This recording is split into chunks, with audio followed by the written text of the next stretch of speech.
नवाज शरीफ साहब ने एक कहा जा रहा है कि ब्लंडर मारा है। इंटरव्यू में उन्होंने इंडिया के साथ बातचीत करने को कहा और कुछ ही घंटों के बाद यू टर्न भी ले लिया उन्होंने। वैसे तो किस तरह देखते हैं सारी सिचुएशन को कि कहाँ जा रहे हैं ये लोग? देखिए आरजू, मैं दोनों चीजों पे थोड़ा सा इस पे करूंगा टच। एक तो मेरी ये वाकई इसमें कोई शक नहीं है कि शहबाज शरीफ साहब ने ब्लंडर किया है। अब उसके बाद कई क्वेश्चन जहन में आते हैं कि एक तो ये कि इसकी जरूरत क्या महसूस हुई, क्या दूसरी तरफ से इनको कुछ सिग्नल था, वो इनको कुछ पूछ रहे थे कि आप हमसे बातचीत शुरू करें।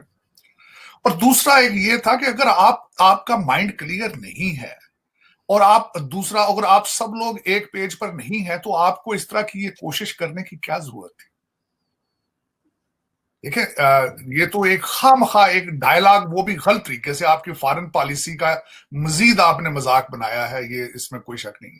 अब जो इस वक्त इंटरनेशनल कम्युनिटी जो है वो क्यों बातें करिए कि जरूरत क्यों महसूस की गई। एक तो वो यहाँ पे सारा इस वक्त डिस्कस हो रहा है मक्की साहब के हवाले से, वो जो हाफिज सईद साहब के जो रिलेटिव हैं उनके बारे में कि वो उनको यूनाइटेड नेशन ने दहशतगर्द करार दिया। क्यों? क्योंकि चाइना उससे एक स्टेप पीछे चला गया। तो शायद एक तो ये बात उसके साथ अटैच की जा रही है कि शायद उसकी वजह से जरूरत महसूस की गई है कि अगर चाइना पीछे हट रहा है तो चले जी हम भी भारत के थोड़ा करीब जाएं। लेकिन अगर आप तैयार नहीं थे, अगर आपके पास कोई किसी किस्म की कुछ सॉलिड चीज नहीं थी, तो आपने मजीद अपना जो रही सही क्रेडिबिलिटी है उसको भी खराब किया, ज्यादती की आपने। दूसरा, इस वक्त मेरा क्वेश्चन ये है कि भाई आपको जरूरत है भारत के साथ डायलॉग करने की, भारत को आपके साथ डायलॉग की जरूरत नहीं है। और जब आपकी जरूरत हो तो इस तरीके से उसको हैंडल किया जाता है, मेरे ख्याल में तो ज्यादती, सख्त ज्यादती। अब उसमें एक यहां पे मैं ये खासकर मेंशन करना चाहूंगा कि इस वक्त जो पिछले दिनों हमारे पाकिस्तान के जो एक बड़े अच्छे जर्नलिस्ट हैं, उन्होंने एक डिटेल के साथ लिखा है किस तरीके से डायलॉग शुरू हुआ दो हमारे एनएसए के, भारत के एनएसए और पाकिस्तान के एक आर्मी जनरल, और जिस तरीके से एक पीस प्लान के बारे में सोचा गया कि मोदी जी पाकिस्तान आएंगे और रिलेशनशिप बेहतर होंगे। तो अगर आप इंटरेस्टेड थे तो उसी चीज का हवाला दे के उसी तरह का पैकेज करके पहले एक बैकडोर चैनल डिप्लोमेसी डायलॉग करके फिर आप इस तरह की चीज करते। अब दूसरा उसमें आरजू, मैं अक्सर ये कहना चाहता हूं, मेरे खिलाफ जाती तौर पर मैंने देखा है बहुत ज्यादा बैशिंग होती है ऑनलाइन भी, और अक्सर जो है खासकर पाकिस्तान की तरफ से ये कहा जाता है कि शायद मैं पाकिस्तान बैशिंग करता हूं, पाकिस्तान के खिलाफ बोलता हूं। It is not possible. Pakistan मेरी मदरलैंड है, मैं उसके खिलाफ क्यों बोलूंगा? मैं उस सिस्टम के खिलाफ हूं जो इसको 76 साल से तबाह करने के करीब लेके जाता रहा। हाँ, दूसरी तरफ ये कुछ लोग ये बात करते हैं कि शायद I am leaning towards Bharat India. मैं बिल्कुल, मैं भारत, अगर पाकिस्तान मेरी माँ है, अगर मेरी मादरे मिल्लत है, तो भारत मेरी मासी है। मैं उसके खिलाफ से इतनी नफरत क्यों करूंगा भाई? सदियों से हम इकट्ठे रह रहे हैं, दुनिया में वाहिद ऐसे कुछ लोग हैं जिनका डीएनए, कल्चर, फूड, मिजाज, सोचें बिल्कुल एक जैसी हैं। वो कौन है? वो हमारे भारतीय भाई।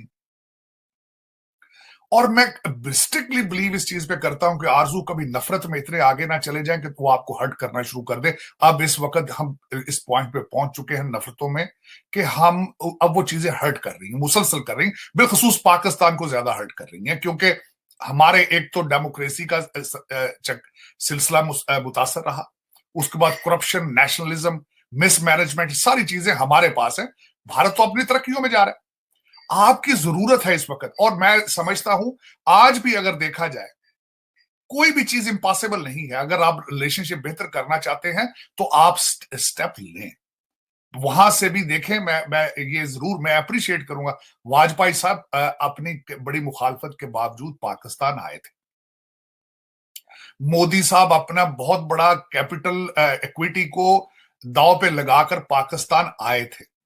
चीजों के हल मौजूद होते हैं अगर आपके पास विल मौजूद हो। मैंने खुद बहुत कोशिश की यहां से वॉशिंगटन डीसी के मैं कुछ रोल अदा कर सकूं दो मुमालिक के दरमियान, और मैं करूंगा डेफिनेटली, क्योंकि I have feelings for both countries, इसमें कोई शक नहीं है। मैंने जिस तरह कहा है कि पाकिस्तान के साथ मेरी मादरे मिल्लत है, और भारत जिन लोगों, मैं यहाँ पे थोड़ा सा ऐड ये भी करना चाहूंगा, मुझे यहाँ पे इतने 30-32 साल से मेरे भाइयों से आगे हैं, वो सरदार हैं। अक्सर मैं जब भी जाता हूं पाकिस्तान मेरे साथ जाते हैं, जब वो भारत जाते हैं मैं उनके साथ जाता हूं। मेरे बहुत ज्यादा दोस्त हैं भारत में भी और यहाँ अमेरिका के अंदर भी, और मैंने आज तक कोई डिफरेंस फील नहीं किया उनका। और मैं कभी आंखें बंद करके सोचता हूं कि 1947 से पहले हम जब मेरे एंसेस्टर्स इकट्ठे रहते होंगे, ultimately they must have same kind of relationship with people. तो ये एक खासकर पॉलिटिकल रीजंस के लिए इन चीजों को, नफरतों में इतना आगे नहीं जाना चाहिए और इस पॉइंट को सोचना चाहिए। इस वक्त पाकिस्तान की सख्त जरूरत है दो ममालिक के साथ अपने रिलेशनशिप घंटों नहीं मिनटों के हिसाब से ठीक करने चाहिए। उनमें एक भारत है और दूसरा अफगानिस्तान। अगर तरक्की चाहते हैं, आप ब्रीद करना चाहते, तरक्की नहीं, अगर आप ये जिस मुश्किल में फंसे हैं इस वक्त, आप हर किस्म के मुश्किल में, अगर यहां से आपने ब्रीद करना है, सरवाइव करना है, आपके सर्वाइवल का मैटर है अब इस वक्त कि आप भारत और अफगानिस्तान से रिलेशनशिप बेहतर करें। और मैं गारंटी करता हूं अगर आप विल रखते हैं तो ये हो सकता है। नेशनल इंटरेस्ट है आपके इन दोनों ममालिक के साथ रिलेशनशिप बेहतर करना। This is how serious it is. अब वो दूसरा उसमें आगे में इसमें देखें, इस पे उन्होंने कुछ चीजें अच्छी भी कही। शहबाज शरीफ साहब ने एक्नॉलेज किया कि हमने 4 जंगें लड़ी और उसमें से कुछ हासिल नहीं हुआ, लेकिन इसको थोड़ा सा सीरियस लें, बेबी स्टेप्स लें। अगर वाजपेयी साहब आ सकते हैं, मोदी साहब आ सकते हैं, तो आप भी वहां जा सकते हैं, बातें चीजें की जा सकती, लेकिन प्लीज सीरियसली इसको लें। लेकिन सर एक चीज यहाँ पूछना चाहूंगी आपसे, आपको ये नहीं लगता कि ये सारी बातें इसलिए की जा रही हैं क्योंकि अभी इनके पास पैसा नहीं है, इनके पास कोई और चारा नहीं है सिवाय इसके कि भारत के साथ टर्म्स बेहतर करें, वरना तो हर वक्त उल्टी ही बात की जाती है पाकिस्तान की तरफ से। नहीं देखें, इसमें ना सिर्फ भारत के साथ कोई चारा नहीं है, इनके पास वैसे भी कोई चारा नहीं है इस वक्त। देखें, अफगानिस्तान के साथ कौन सा इनका कोई अच्छा रिलेशनशिप है? चाइना से आप इनकी नाराजगी है, वहां उनसे उनसे उनसे अच्छा रिलेशनशिप नहीं है। सर वो तो तालिबान ने ये भी कह दिया कि टीटीपी को हम कंट्रोल नहीं करेंगे, आप जाने आपका काम जाने, उन्होंने पाकिस्तान आपका को ये क्या भी कह दिया है। आरजू, आज उनकी स्टेटमेंट इससे भी आगे बढ़ के आई है। तालिबान ने कहा है हमें पाकिस्तान के अंदर से टेररिज्म जो है उसका खतरा है।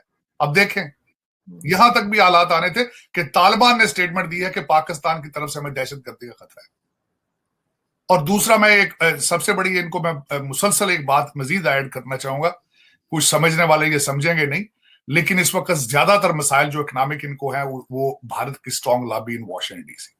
मैं मुसलसल इनको हमेशा कहता रहा कि आप बिल्कुल आप सीरियस नहीं हैं, आपकी डिप्लोमेसी काम नहीं करती, आपका कोई लॉबी फर्म नहीं है, आप लॉबी फर्म हायर करते हैं सिर्फ अपनी पर्सनैलिटियां उजागर करने के लिए, नेशनल इंटरेस्ट के लिए आपने कुछ नहीं किया। आपको इस वक्त जो nationalist Indian lobby in America, they have ability to destroy you मेरा फ्रेंड, एंड दे आर। मैं बता रहा हूं आपको, मैं बड़े इस वसूख के साथ ये कह रहा हूं, इस वक्त आपके जो मुआशी मसाइल हैं उनके उसमें भारत की सक्सेसफुल लॉबी इन वॉशिंगटन डीसी उसका अमल दखल है। लेकिन ये कि समझेंगे नहीं, क्योंकि देखें इस वक्त आपकी लूट मार का, देखें मैं अगले जो टॉपिक पे हम जाना चाह रहे थे, वो जो 35 पंक्चर लग चुके हैं हमारे मिस्टर हैंडसम को, मैं उस पर आगे जाना चाहूंगा। तो वो बात उसमें ये है, कितनी फुर्ती के साथ सारे डिसीजन लिए जा रहे हैं, लेकिन अब कभी आज तक इन्होंने किसी ने सोचा है कि आटा किस तरह गरीब लोग ले रहे हैं? कल आपके स्टेट बैंक के जो चेयर हैं वो गए हैं लोगों से मिलने के लिए, और वहां पे दालों वालों ने कहा है कि अगर क्योंकि दालें इंपोर्ट करते हैं और 1,000 रुपए तक उसका रेट बढ़ने का अंदेशा है दालों का। और दूसरा, रमजान शरीफ की आमद है अप्रैल में, आपके जखीरा अंदोजों ने जखीरा अंदोजी शुरू कर दी है, क्योंकि वो 1 महीने में 11 महीनों की कमाई करते हैं। माशाल्लाह आपके इस्लाम की हालत ये है कि 1 महीने के अंदर कमाई करके 27वें रोजे पे वो मक्का और मदीना चले जाते हैं। तो इसकी तैयारी शुरू हो चुकी है। तो जो गरीब अवाम है, मैंने आपको शायद अगले दिन कहा था कि मैंने पढ़ा है कहीं पे, इस वक्त पाकिस्तान में पोस्ट ग्रेजुएट डिग्री के साथ जो जाबे हैं, उनकी एवरेज जो सैलरी है 37,000 रुपया है। उससे वो क्या खाए, वो कहते क्या धोए क्या निचोड़े उसमें से। वो बिजली का बिल दे जाता है तो किराया खत्म हो जाता है, बच्चों की ट्यूशन फीस देता है तो दूध के पैसे नहीं होते, दूध के पैसे दे ले तो दवाइयों के पैसे नहीं। लेकिन किसी पार्टी ने आज तक, अभी तक, आज की डेट तक कभी कोई स्टेटमेंट ऐसी नहीं दी जो जिसके अंदर गरीब आदमी का फायदा हो।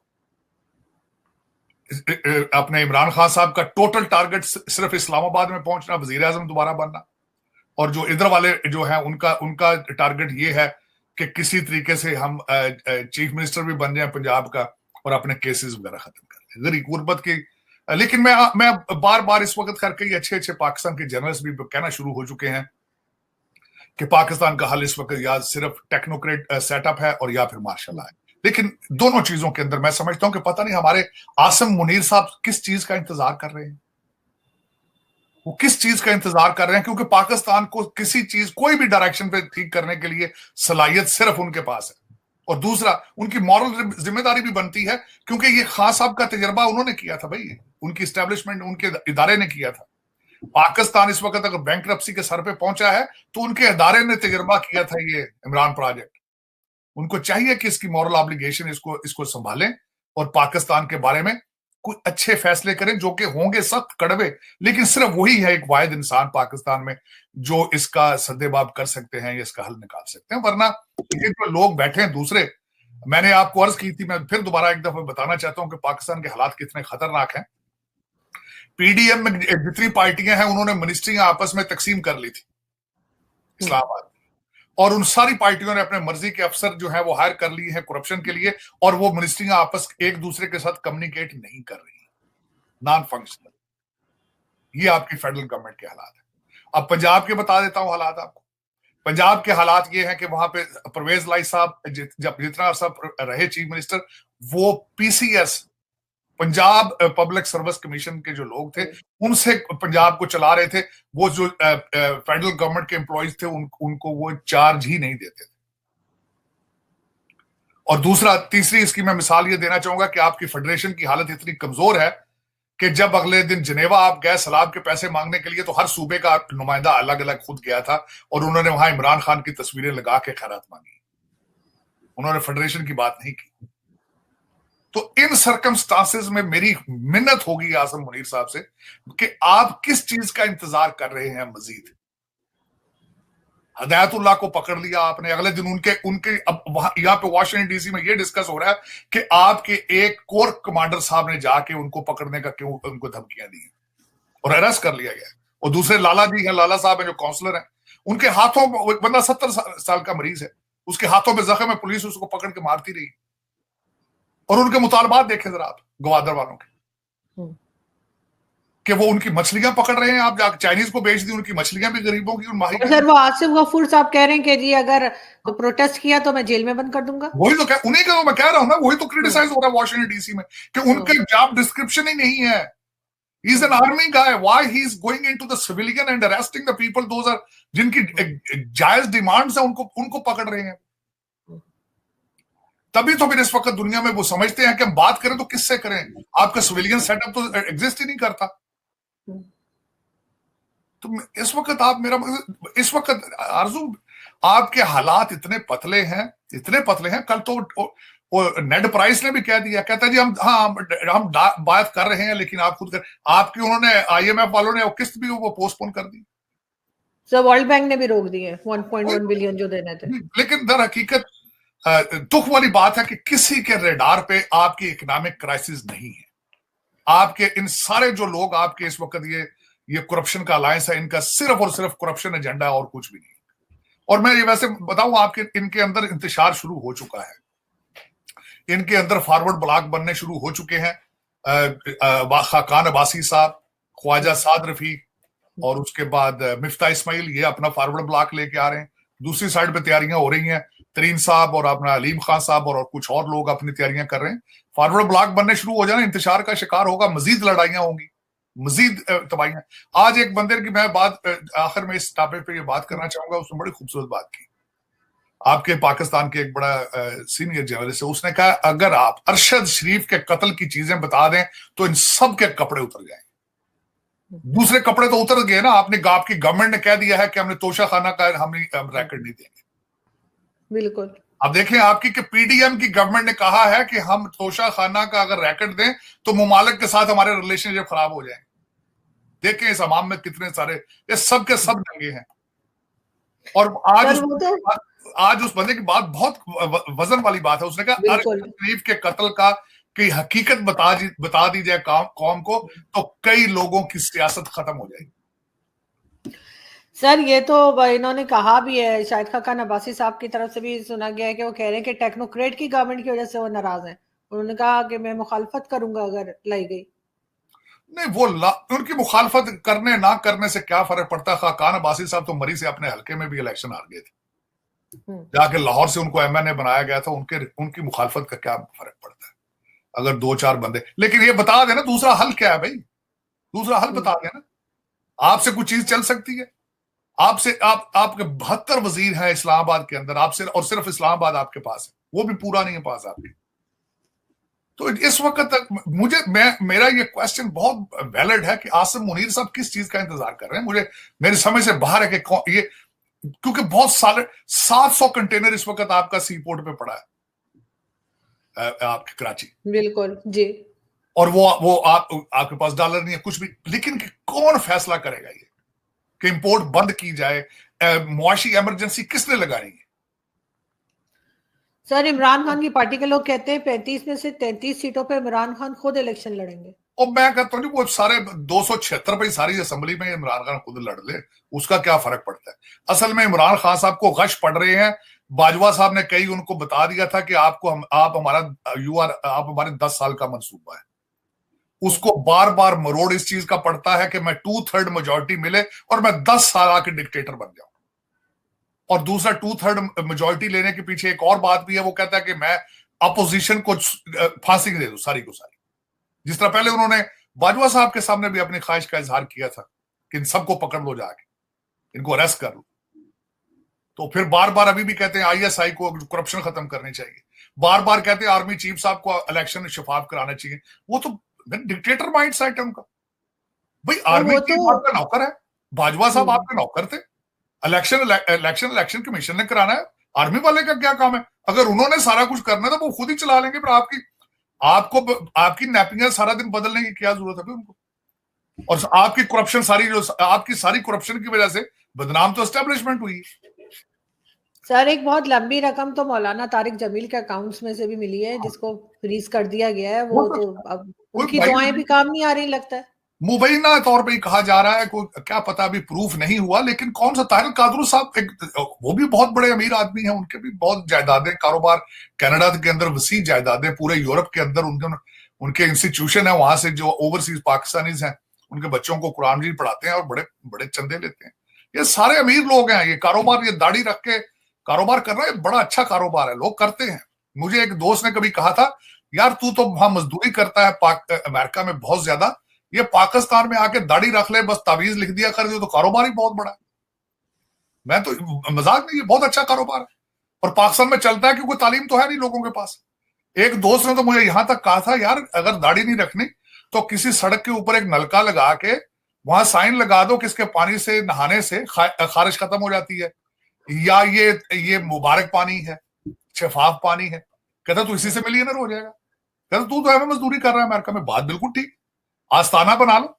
वो तो सर ऐसी सोच के लोग हैं ना, हमने ऐसी सोच के लोग ही तो पैदा किए हैं। ऐसे लोग देखें, वो भाई पानी की बोतल कहते हैं हाथ में रखें, और मौलाना बिल्कुल बहुत हैंडसम है, वो ऐसे फूके मारते हैं, वो सारी दुनिया को सेहत हो रही है, एमआरआई भी हो रहा है लोगों का, सर्जरी भी हो रही है फूकों के साथ, और मुल्क आपका कंट्री चल रहा है इफ्तिखारों पे, आपका कंट्री।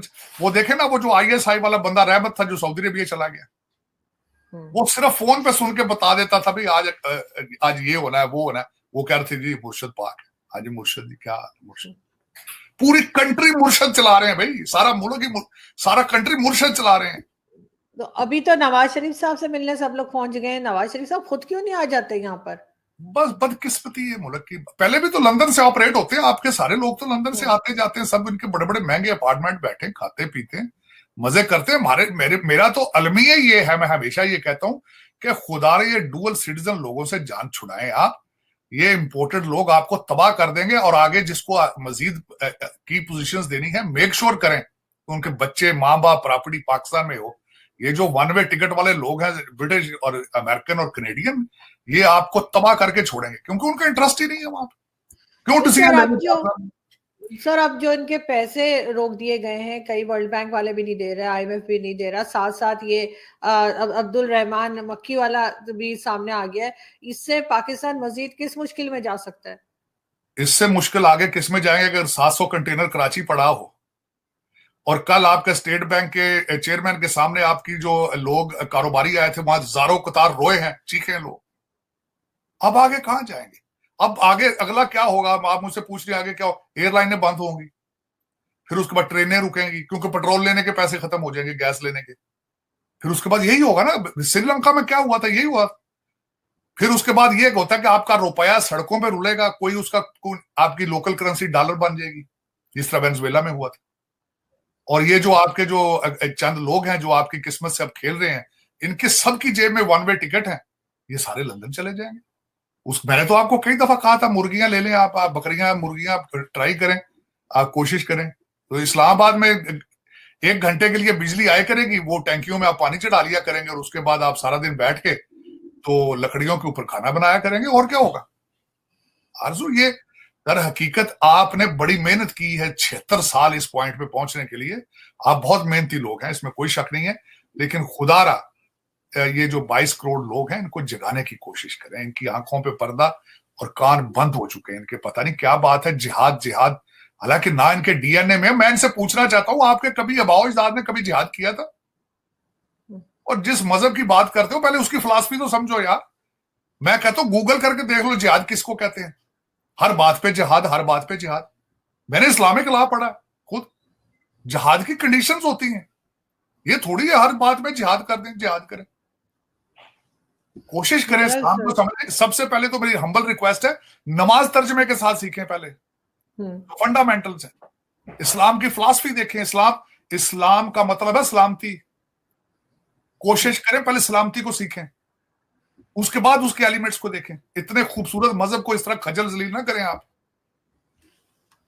बिल्कुल, एक यही कंट्री है सर जहां पे इस किस्म की बातें सुनने को मिलती हैं, वरना तो और बहुत सारी इस्लामिक कंट्री है, कहीं पे ये वाली नौटंकी मैंने नहीं देखी। देखिए, मैं हैरान हूं, टर्कश हैं, वो मुसलमान हैं, चले जाएं, आपकी मर्जी जो आप करें, खुले दिल से जो मर्जी करें। इजिप्ट चले जाएं खुले दिल, दुबई में क्या नहीं हो रहा, अबू धाबी में क्या नहीं हो रहा। और मैं इनकी मिन्नतें कर करके मर गया हूं। खुदा के साथ relationship is your personal matter, इसमें मुर्शदों की जरूरत नहीं है। खुदा कोई मुर्शद बना लो, वही तुम्हारा मुर्शद है। इसमें साथ ब्रोकर एजेंट की जरूरत नहीं है। और ये भगवान, परमात्मा, खुदा, अल्लाह ताला, ये एक ही चीज है यार। हर चीज लो और हर मजहब की रिस्पेक्ट करो। खुदारा हर मजहब की रिस्पेक्ट करो। दुनिया पे अपनी आइडियोलॉजी को थोपने की कोशिश ना करो कि हम ही बेहतर हैं सबसे, हम ही सबसे ज्यादा पवित्र हैं। ये भी एक गलत सोच है, बिल्कुल गलत सोच है। बिल्कुल आप ठीक कह रहे हैं, लेकिन देखते हैं सर आगे ये 2-4 दिन में क्या नया नया गुल खिलाती है गवर्नमेंट, क्योंकि